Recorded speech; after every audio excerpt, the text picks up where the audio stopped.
Hi, everyone. I'm Elaine Lowe. I'm a staff writer at The Ankler. We've got another great panel for you here today with Funko CEO Josh Simon and Eric Robles, the showrunner and executive producer of Stranger Things, Tales from '85. So give it up for them. So we see so much, I'm going to scooch up here. We see so much like consumer product and merch around like our favorites that we celebrate as fans, and would love to learn more about the process of how those ideas go into development, how you guys think about it, especially when it comes to speed to market of people just wanting things, more and more quickly. But Josh, let's start off with you. I know you were just at WrestleMania yesterday. Yes, still going on now. Yes, and there's a big Funko partnership happening there. There is. So at Funko, we have about 900 active licenses that we manage. So, you name the genre, we're probably creating toys or collectibles out of it. And so wrestling is obviously a huge fandom. So we have a great retail presence there. We have a personalization experience where you can create a Funko Pop of yourself with limited edition apparel and little accessories that you can only get here. But to your point about speed, and I say this, not even any pun intended, but we've tried to get much faster at being able to be part of these cultural moments while they're happening through product. And so last night at WrestleMania, for those of you who pay attention, there's a really big streamer creator named iShowSpeed. He had a cameo appearance in a big match last night. And typically, when you work with this guy, we were working together like 5 years ago. With WrestleMania, they're coming up with the storylines like a few weeks in advance. And so we've worked really hard to adjust some of our manufacturing capabilities so that we can get a few weeks notice. Someone like Speed can appear on WrestleMania last night, and we could start selling the products almost immediately to fans. Wow. And now that's quite opposite from the way animation works, Eric, where there's a years-long gestation period. Now, I should also mention that, Josh, you used to head up consumer products at Netflix. And so tell us about how you came to be working on Stranger Things, Tales from '85. Tell us about the development process, and at what point in the development process do you start to think about consumer products? Yeah, going back to getting a call from Netflix and they're saying like, hey, do you want to play? You know what I mean? I was pitching a horror series at the time over at Netflix, and they were like, oh, we really like what you're doing, Robles. We like your idea here of what, this horror kind of like, because my series is about like, it was like horror based, right? And they're like, but you know what? It's going to compete with something else we got going on, right? And little did I know it was Stranger Things, right? And so when they brought me in, they were just like, hey, we can't do your thing, but do you want to look at this other thing we got? And when they said it was Stranger Things, I'm like, boom, I kicked my thing out of the way. I'm like, yeah, let's talk about Stranger Things. And, the big challenge was they wanted the series to take place between seasons 2 and 3 of the flagship series. And I was like, okay, but wait, the gate's closed. So how do we figure this out? Right. And, they were like, yeah, that's your problem, Robles. And so after a while, obviously I came back, pitched the idea to Duffer Brothers. They got really excited, and we got right into development on this thing. Right. And as these things keep developing, obviously you see the potential of what Stranger Things has already done, right, with merchandising. And I'm sure on the Funko side, there's been all these Stranger Things figures that already have been existing. And because they sell so well, and they're already understanding, I'm sure, that there's kids that are buying, there's adults that are buying, right? So when we're going into this space of saying like, hey, let's do this Stranger Things spinoff with, the same characters, right? Of course. And in my gear towards adults, it's going to gear towards kids. It's going to get to everybody. So of course, it was very natural to say like, hey, let's get into this and start, thinking about what the potentials could be with toys.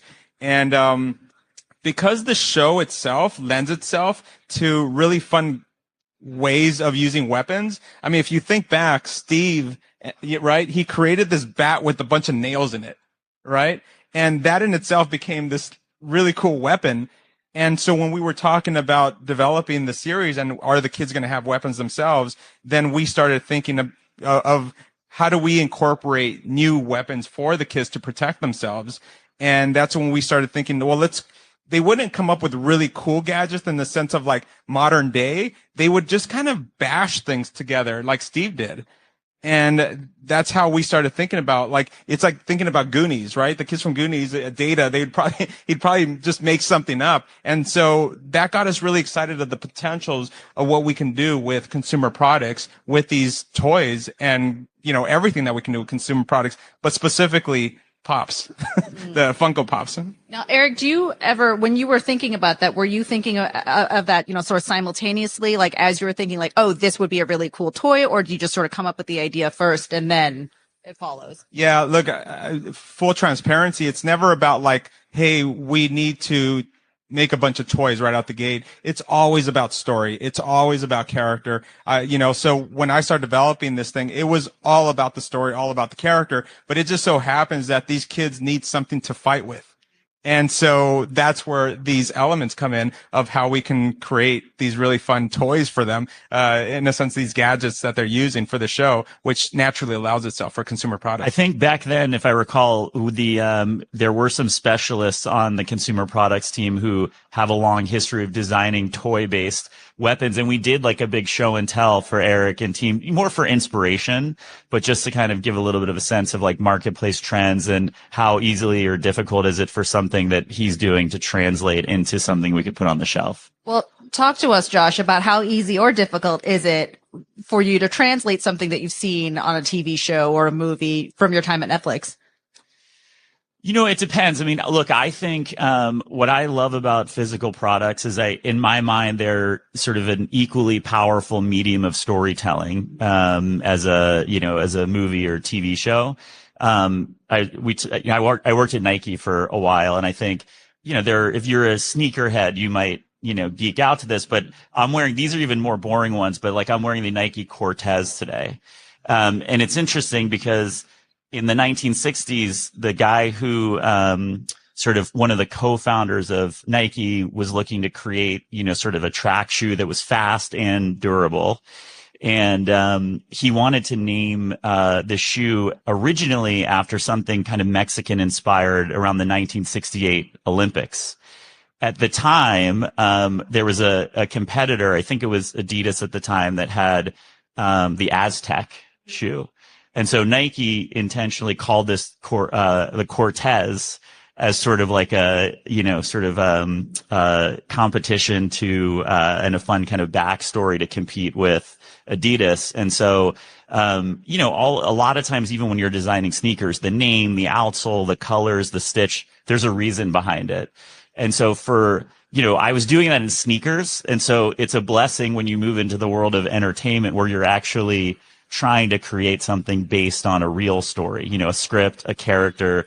And I think one of the things that, was great working with Eric, and I straddled my time, at Netflix and then coming to something like, at Funko. It's interesting for fans to kind of create what we do, which is a bit more of a stylization of something. Some collectibles are kind of a one-for-one iteration of what you see on TV or in a movie. We try and stylize it a little bit, but preserve some of the aspects that a brilliant creator like Eric kind of had in mind when he was developing the show. And so I think there was some great collaboration there. I mean, if you want to talk a little bit about because you brought a very specific kind of art form and style to the characters, and then it was up to us to try and figure out how can we then morph that into a tangible product. Yeah. I mean, look, I'm such a nerd for Funko Pops. Okay. First of all, let me just put that out there. So knowing that, here I am with an opportunity to work with Funko and do these, figures was already kind of a dream come true for me, right? So I can check that box. But yeah, like the show itself, when we started talking about, early days when they were like, okay, Robles, what's going to be the look of the show, right? And it's got to be great. It's got to look amazing. It's got to be all these, you got to check so many boxes because it's Stranger Things. And you're like, okay, yeah, no problem. After crying in the closet for a little while, then I was like, okay, I'm going to figure this out. What really inspired me for the look of the show was Kyle Lambert's posters. And Kyle Lambert did the original Stranger Things posters for the live action show. And they had this really great illustrative look to them, right? And I just remember being in my office one day and I look up and I'm like, oh my gosh, the answer has been in front of me the whole time, like the look of the show, right? And if I can bring those vibrant colors to life in an animated series, it's like this dark with vibrant colors. If I could bring those to life, then we're going to have a really cool looking animated series for Stranger Things. But what really kind of did it for me was, yes, it was the look, it was the vibrant colors, but there was like these brush strokes that were in his illustrations of those posters. And I told my team, I was like, we need to capture the art of Stranger Things. We are the art of Stranger Things. That's who we are visually, right? And so that's what we did. We incorporated, if you look at the show, it's going to be out next on the 23rd, right? On the 23rd. Thursday. And I believe we have a picture. We have some imagery from the new show. Speaking of, so we can illustrate what you're saying here.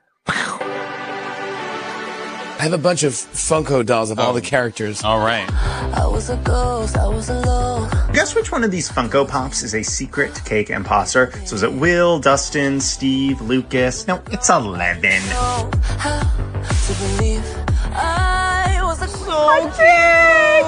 We just got our own Funkos!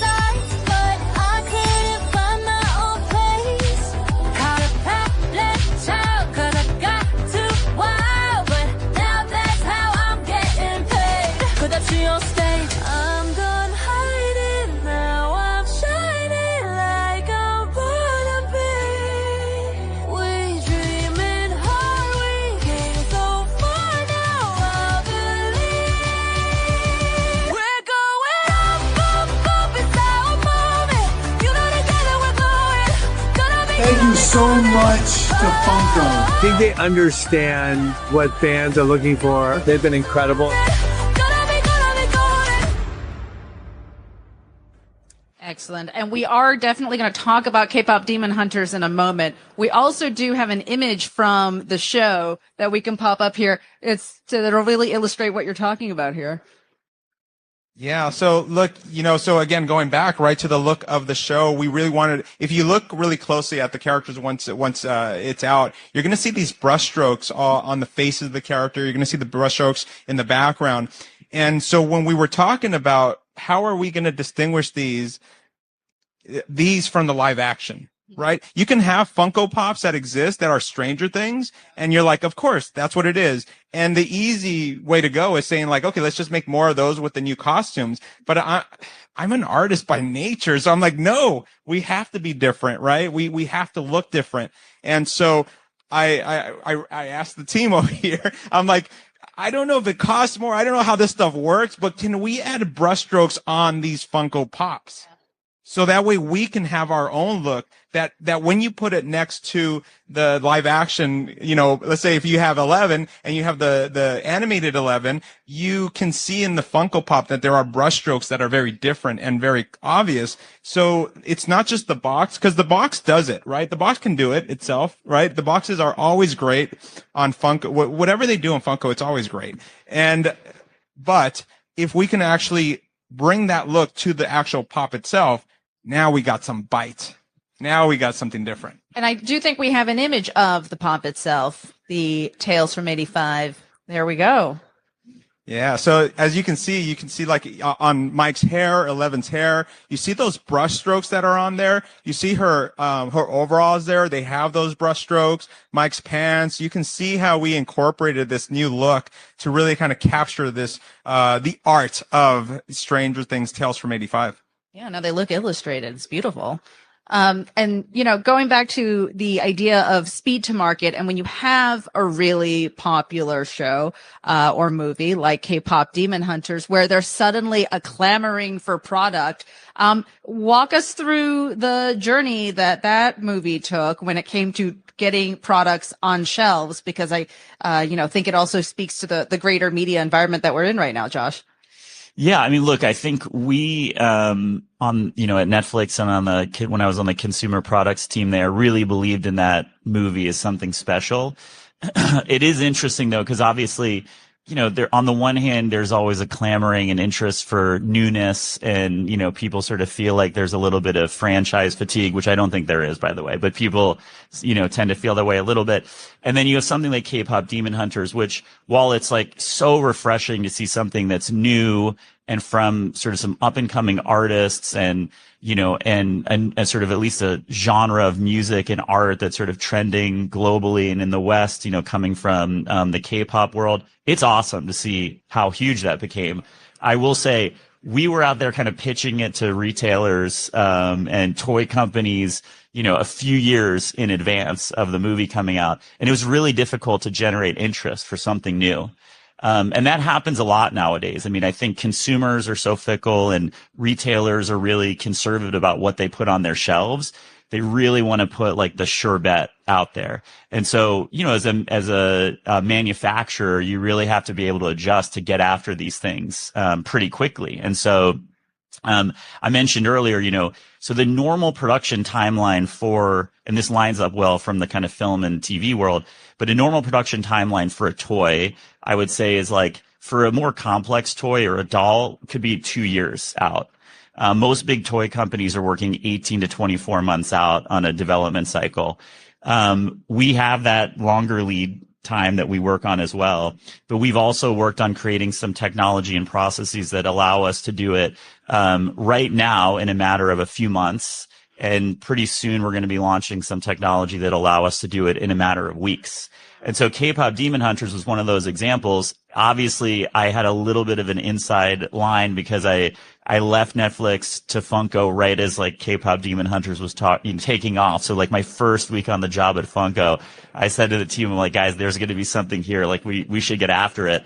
And so we, in about 3 to 4 months, went from idea and design to shelf. And we're pretty much the only retailer who had, or the only manufacturer brand that had products on shelves this holiday season, which was great for us. You win. Yeah. So that was nice. But really, like, you have to be able to kind of jump onto these moments while people are talking about them because, I think culture moves on so quickly nowadays. But, in the media and entertainment space, we talk so much about risk aversion and people not taking big swings anymore. It's interesting to hear that also translates to the consumer product side, because from what you're saying is Netflix was prepared and was pitching manufacturers and retailers with K-pop Demon Hunters merchandise ahead of the release date. Yeah. And I think, like I said, I think the retail environment right now is very, it's challenging. I mean, obviously, even setting aside tariffs and fuel prices and all that sort of thing, it's a little bit of it has been a challenging environment, and there's been a lot of volatility since COVID era. And so I understand sort of where retailers are coming from on that front, but in some ways it's sort of, we're willing, at Funko, we'll take some bets. We'll manufacture and own the inventory and, take some bets ahead of, new trends, emerging and coming out. And so far, we've seen some of them pay off. One recent one, which has been super fascinating in the world of collectibles, is like the romantasy genre, like book talk, romantasy. We've started to kind of get involved in that space, and it is amazing. I mean, I think one of our biggest social media posts of all time was related to this book, The Cruel Prince, and some collectibles we're creating around that. And I'd say you don't typically think of, not to stereotype, but I'd say most people, when they think of like the Funko collector, they're thinking of a diehard Star Wars or Marvel fan. They're not necessarily thinking about someone who's reading romantasy literature. And they are collectors. Do you have any conversations in the romantasy space then with those books that are then getting adapted for TV and film? It gets very complicated in terms of, I live it every day. There's different rights holders and decision makers depending on whether you're dealing with the publishing version or the, or the filmed entertainment version. But, look, the good news is everyone's interested in the space. If you take a step back and look at the toy industry right now, there's like three trends that are driving everything. Collectibles grew 30% last year as a category, comprises about 15% of total dollar sales. These numbers aren't mutually exclusive, but licensed toy properties grew 15%. When you kind of take a step back from it, the two biggest drivers, I think 94% of growth in the toy industry last year pretty much came from a combination of Lego and Pokemon. And so that tracks based on my children's interests. Yeah. And then if you kind of most of the other growth is coming from the collectible space, which is trading cards, Funko figures, those sorts of things. Most of the other categories of toys are somewhat challenged and either flat or declining right now. So I think there's a lot of reasons for it, but the hunger for people to have these sort of like physical artifacts, be able to share their sort of the things that they're passionate about, whether it's Stranger Things or a sports team or a romantasy novel, is like a really powerful catalyst for collecting right now.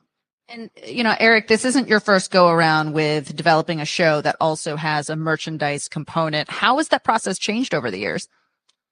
I don't know. I just feel like there's more awareness of the adult collectors now, right? I feel like there used to be this kind of weird thing where it's like, oh, well, that's for kids. But then secretly you'd probably go with your kid and be like, oh, I'll get one too. Yeah,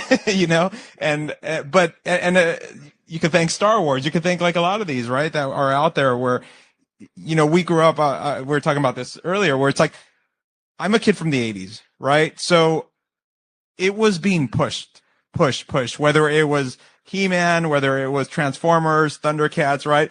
These animated shows were commercials, right? And so we wanted all of them, but we couldn't get them all. Our parents would be like, no, you get one out of the 500 that exist of Star Wars figures, right? But then there's this thing now as adults, you're like, hey, I always wanted the collection of X, Y, and Z, whatever this is, right? And now you kind of have this evolution that's happening where I don't think it's going to go away. I think if anything, it's going to get stronger. And when I remember I did this before back in like 2009, it still wasn't at its peak yet. You were starting to kind of see it, but now it's just kind of cool. I love that everybody is embracing, like, this is my favorite thing. And I want to see it in my space, my cubicle, my office, wherever it is, because it's something personal. And I think that's what the Funko Pops do. That it's something that I get excited about. I know in my office, whether it's at home or at work, there's certain movies that I love that I just want to go back to and just feel that feeling I had when I first watched it. Or, whether it's, a poltergeist figure or whatever it is. And I have them around me and they just give you a feeling. And we're all passionate people in our own way. And to have these things around us and remind us of things that make us feel nice or good in a world that sometimes isn't so nice. And it's just, there's something pure and innocent about being a kid or being an adult and watching your favorite thing and having it around you and looking at it. So the kidult space, grew by about 15% last year. And I saw this figure in Europe. I think it's probably true in the US as well, but 40% of adults 18 plus bought a toy for themselves or someone else last year. And that's what's driving a lot of the, the growth in collectibles in Lego. I mean, one of the biggest growth areas for Lego is in their botanicals line, which again is a little bit more female skewing and certainly more adult. So, yeah, not to get too philosophical about it, but I do feel like, the more time that people spend on their phones and sort of living in this virtual world and, even for kids that are starting to play video games, younger and younger, it's really kind of like compressed, the sort of age range of like true toy buying to be like much younger. Yeah. But I think the more that people sort of live in these digital spaces, it's almost like the more value there is for something that's tangible and physical. And so I agree with you. I think that growth and interest in the sector will continue for a long time. Do you have any line of sight into the Funko customer of sort of what the breakdown is age-wise? So the tricky thing is, so demographic wise, it's almost 50% male, female. The tricky thing about age is it's pretty much everyone. I mean, I mentioned earlier, we have like close to 1,000 licensors or licensed brands that we work with. And, and that's across all the studios. I just came back you saw it a little bit in the video, was sort of the pink and black logos. In Miami, Inter Miami, the football team or soccer team that David Beckham owns, that Messi plays for, just opened a brand new stadium a couple weeks ago, and we have a Funko and Loungefly shop in their stadium. So, whether it's sports, whether it's WrestleMania, happening down the road here, music, you name it, there is sort of this like deep passion for collecting across all those fandoms. So it really hits like all ages. Do you find that the economic environment has any impact on it? Because it's interesting that collectibles are up right now, given that we're in a much more volatile environment that way. Yeah, look, I would say at a macro level, from an industry standpoint, people seem to be really looking for just these like micro occasions of happiness. And so I will say that like, despite, some of the economic headwinds that are happening in the world, probably because of also how much you're kind of inundated with sort of like, sad, depressing, crazy news stories happening everywhere. Those abilities to kind of like buy something that just brings you this instant moment of joy, and you put it in your office or on your shelf, and you look at it and it makes you smile. I think like that's kind of counteracting some of the economic headwinds. For us personally, I will say on the Funko side, our core, like that 4-inch collectible is $15. And we sell miniature versions that you can buy in like a single pack all the way down to a few dollars. And we sell some, higher end, super highly detailed, toy collectibles that are $200. But that $15 price point for us is like, is pretty central, and, and everything in between. It's little treat culture. Exactly. Yeah. Exactly. I think the world needs that right now. It's just, there's just like, I love how you put that, because that's exactly how I feel. It's like these little micro moments of happiness of having these kind of things that you love around you. And I think surrounding yourself around things that we love. And I think that's what that does, right? I mean, some people might be into shoes, and that makes them happy, and that's great, for the industry, right, as a whole. But there's just something, I don't know, I think about Funko that puts a big smile on my face, and a lot of literally all my coworkers in animation, right? Like, we love this stuff, and this is why we do what we do, and that's what makes us creative, is we want to be in this space that inspires us. And I feel like Funko is a big part of that. And Eric, I'm curious, as a creative, when you're talking to your fellow showrunners, writers, animators, sort of what's their outlook on this? How are they thinking about, things from a toy and merch side? Yeah, look, going back to what I was saying, it's, we talk about story, and story dictates what is needed. And when we are trying to figure out, like, okay, now we're talking about merchandise, right? It's not hard. It's really not. I feel that the kinds of stories, whether you're telling a Marvel story or you're telling, a Stranger Things story, Stranger Things is a lot more grounded, obviously, right? But again, when you are now in this space where the kids need to fight, they need to figure things out. There's a mystery, and every mystery leads to something bigger. And whether it's Demogorgons or new monsters that will be, a part of the show, they need to figure out how to protect themselves. Right. And that just naturally allows you to start creating these ideas for the consumer product side of things. Right now, but we're not like trying to check so many boxes, but it is cool that it just naturally fits.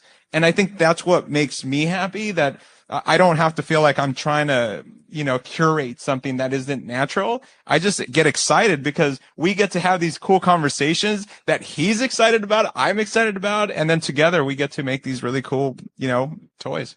And Josh, what kind of continuing conversations do you have with studios and networks and traditional entertainment companies about, potentially making more things Funko-ized? I mean, we're talking to folks every day, and pretty far upstream. So, I would say in the most traditional sense, we are very frequently interfacing with all the studios and, getting a sense of what their film and TV slate looks like, 2 to 3 years in advance. So we can start thinking about things, from that angle. I will say that, like, what's become pretty fun for me is that, in order to really like break through in culture these days, I mean, it takes a lot of energy. And I think it takes some non-traditional thinking just because, all the obvious reasons, the proliferation of entertainment and content and the globally available proliferation of that is really crazy. And so I think most people now sort of see like, if you can, I mean, even just from a pure awareness standpoint, if you can have some element of physical products on a shelf, at a big retailer like Target or Walmart or Hot Topic, where you have like hundreds of millions of people walking through those doors every week, at the very least, it sort of, helps build awareness for your show. And then, in a best case scenario, people fall in love with those products or it piques their curiosity and it just kind of continues that life cycle. So the great thing about it is that, now I think, most of the sort of studios they're super excited to think about like, what are these like new and interesting ways we can bring these products to life? Like, who are the new artists and voices that we can bring in to help stylize these things? What are fun ways we can launch them? I mean, the WrestleMania example is a great one because, they're willing to kind of share some secrets with us about, things that we know fans are like clamoring to know about. Like where storylines are going? In advance of, and there's like, obviously there's, serious repercussions if those things, leak. But for them, like, that's why I love working with them. They were like, God, like this would be such a fun moment that from the moment that, that Speed steps out into the ring, we can go live, selling this product, that it's just sort of a new way of working that really helps to amplify the moment. The other thing for us, which I would also say is kind of the inverse of how we normally work, is we're also thinking a lot about similarly how we can bring our characters and form factor to life in the film and TV world. So for the Funko Pops, we've sold 1 billion Pops to date. It's, it's established itself as a somewhat, iconic silhouette. And so, we're working with a great, really incredible set of producers. Rideback produced the Lego movie. They produced the live action Lilo and Stitch movie, and working on thinking both how can we take the form factor of Funko Pops, and, sort of create an animated series out of it or an animated film a la Lego movie. And then also thinking about, frankly, what some new characters could look like that we introduce in the toy space first and then bring to life down the road, in the entertainment space. So, especially when you're looking at new characters, what are the metrics that you're looking at? Like, how do you look in your crystal ball and say, we think there's going to be demand for X, Y, and Z character on a brand new show or movie? I mean, there really are no metrics for that, to be honest. I mean, I think the closest that it comes to is like some relevant comp from something previous, right? So like this year, and these are like obvious basic ones, like Mando Grogu is coming out, soon from Disney. And so when we're planning that business, we'll look and say, okay, well, what is our Star Wars business looked like historically, when we've introduced new characters, what has it done? But look, the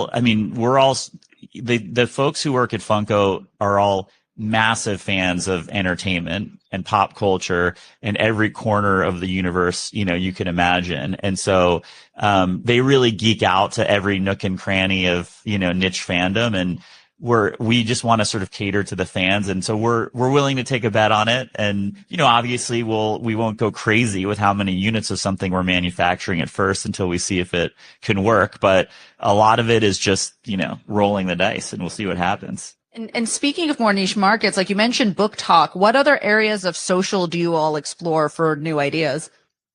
It's, that sort of creator world is new for us overall. It's actually something we haven't done a lot in. So I would say specifically the world of like these social media creators is super intriguing to me. Speed is one of them, Kai Cenat, obviously Mr. Beast has had sort of like a huge, impact in the CPG space with a chocolate brand. He has a toy line as well. So that sort of is one big zone. I think right now, I think like there's a ton that we're continuing to tap into, coming from like the, Asian IP and entertainment space. Anime has always been big for us. I would say anime is like shows no signs of getting smaller. I mean, it's the amount of hours being viewed and the translation to products for us is massive. K-pop, is a huge genre and world that's trending globally. Yeah, those are some of the book talk one is another big one, but yeah, I mean, I'm super interested in that creator space. And look, I think for us, fans can definitely, they want something special. They really do want the storytelling embedded in the product. And I think they can sort of see the distinction between something that's just like a money grab, versus something that like truly and authentically represents the artwork. And I'd say that was like one of the things I think I'll say like Netflix was phenomenal about this overall, because they really sort of like open up the ability for, I don't think they have the same silos that exist some other places. And so the ability for the creative team on the consumer products world to interact with, folks on Eric and folks on his team, I think is really what made the products together special. Yeah. How easy was it to greenlight a product at Netflix? I mean, we could do it ourselves. I mean, it was very easy. But I think what made it so we could do it for anything, but that doesn't mean people are going to necessarily buy it, And I think for Eric, what was great is that, look, Stranger Things, I will say when I first started there, I started in 2020 at Netflix. The conventional wisdom for most retailers at that point in time were like, is anyone going to buy, merchandise for something that's like a streaming title? Like, will people really be passionate enough about it? Will it have the cultural impact? Of course, like it certainly did. And Stranger Things, I would say, was one of like the trailblazers in that. I think actually the first consumer product item that Netflix ever did was a Stranger Things Funko for 11. So there's a lot of connectivity there. But I think for us, like when I was there, and I still feel this way, the ability to work with like really talented creators who get the space and can think about how they translate the art form into different mediums is what makes this stuff special. And that's what, this guy is great at. Do you have a favorite Funko from Tales from 85? Are you able to pick between your babies? Like, I'm not the dad. The Duff brothers are the dad, but I'm like the uncle, so I can't choose my favorite nephew or niece. You know what I mean? I don't know. They're all just so fun. Because Josh and his team has allowed me to just be a part of the process in such a way that every brushstroke that's in there, I literally approved or was a part of noting or whatever that is. So they all have their distinct personalities. I love how Dustin has, the wizard's breath. He's got these really cool, they all have their distinct weapon. If you look at Max, she's got this record launcher thing that, has these sharp edges on each record. And it's just really cool to see that every one of these characters has their own distinct kind of like pose, their own that captures like a moment in the show. And so I get really excited about all. I want them all. I'm going to collect them all. Collect them all. That's the goal. Do we have any questions from the audience? We've got time for maybe one question if anybody has one. No? All right. Well, then Josh, we're going to have to end with you picking. Do you have a recent favorite Funko? Well, I mean, I'm not just saying this because Stranger Things is very near and dear to my heart. So, through the last like 5 or 6 years of my life. So I am excited for both the series to launch. And by the way, I'll say, because this is sort of the power of these products, and this is a slightly kind of biased point of view of the world, but I have 2 kids who are 7 and 9. I have not let them watch Stranger Things, the series, the live action series yet. But like they and all of their friends like are intimately familiar with all of the characters of Stranger Things through the physical merchandise that's out in the world. Because when you're walking through a toy aisle at Target, you're going to see action figures, you're going to see apparel, you're going to see Funko collectibles. They know what a Demogorgon is. They know who Max is. They know who 11 is, but they've never even seen the series. And so that's why I think these products are really powerful ways of building awareness. And so I cannot wait. I've obviously seen a little bit of the series, but like next weekend, we're canceling all plans because I think, it's the first time they're really going to be exposed to some form of entertainment with Stranger Things. And I think, you all watch it for yourself. I think to Eric's point earlier, the series I love because it definitely works for whether you're 7 or 70. Like it spans a pretty big age range, which I think is like the most difficult thing to do when you're writing and creating a show. But I'm particularly excited for, I think, this like massive new audience of younger fans that are going to come into the world of Stranger Things for the first time ever. I think that this show, Tales from 85, it's a really cool entry point for everybody. It's not just like your typical Saturday morning. Everything's, it's like watching Goonies, I want to say sometimes, right? Because it's fun, but you're also almost like, I grew up watching like, The Lost Boys, and they were vampires, and you're like nervous, but at the same time, that those kids were going to fight back. And I think that's what Stranger Things did so well. Like there was danger, real stakes, and you're going to feel the stakes in a show like this where and there's real mysteries in this, like the Duffer Brothers do with Stranger Things. So you are going to be engaged in the storytelling aspect of it. But at the same time, it finds the balance where it can be for the kids, it could be for the adults while they're trying to figure things out, right? And it's really for everybody. And I'm really excited about it. All right. Well, April 23rd. Thank you both so much for your time. Everybody give it up for Josh and Eric. Thanks, everyone.